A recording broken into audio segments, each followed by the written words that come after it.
दोस्तों नमस्कार। कुमार नामा में आपका स्वागत है। आज आपसे बात करेंगे एक ज्वलंत मुद्दे पर। आप अपने ऑफिस से, आप अपने घर से निकलते हैं गंतव्य में जाने की ओर। आप धीरे धीरे सुरक्षित अपनी गाड़ी चला रहे हैं, लेकिन अचानक आपके पास से ये बाइकर्स निकलते हैं। हॉर्न बजाएंगे, हल्ला मचाएंगे और आपसे टकरा भी जाएंगे। टकरा जाएंगे, फिर आपसे लड़ेंगे भी और आपको घायल भी करेंगे।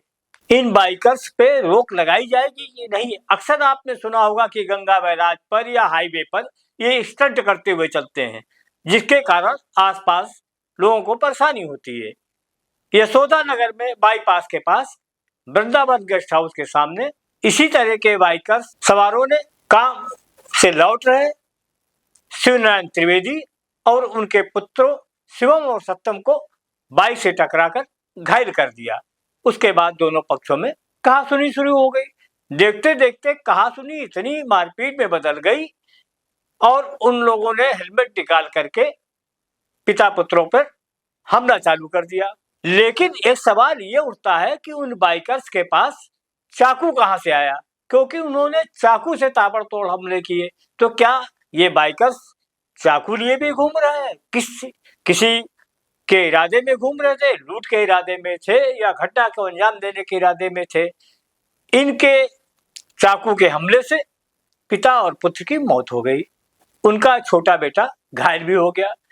तीनों किदवई नगर स्थित कनक मार्बल में नौकरी करते थे। काम खत्म करने के बाद घर लौट रहे थे। इस घटना में भीड़ में एक आरोपी शिव वर्मा को पकड़ लिया, जो 19 साल का था। पुलिस के हवाले कर दिया। वहीं एक अन्य आरोपी करण वर्मा और उत्सव अवस्थी मौके से फरार हो गए, जिन्हें आज पुलिस ने पकड़ लिया और हाफ काउंटर में जेल भी भेज दिया। अब सवाल ये उठता है कि ये डिलीवरी बॉय है जो ये बाइकर से घायल किए और चाकू लिए हुए थे, हेलमेट लिए से इन्होंने हमला किया। तो क्या ये डिलीवरी बॉय जो है, इनसे हमें सावधान रहना पड़ेगा, क्योंकि डिलीवरी बॉय तो घर घर आते हैं। ये रेकी कर रहे हैं क्या? ये घटना में और कहीं इन्वॉल्व है क्या? दूसरा सवाल हमारा ये है कि शासन कहता है और प्रशासन कहता है कि हाईवे पर अगर कोई घटना हो जाएगी, कोई एम्बुलेंस मौके में मिलेगी और अस्पताल पहुंचाएगी। घटना यशोदा नगर की है। यशोदा नगर से हैलट लाया गया और रास्ते में ही पिता पुत्र की मृत्यु हो गई और घायल हो गई।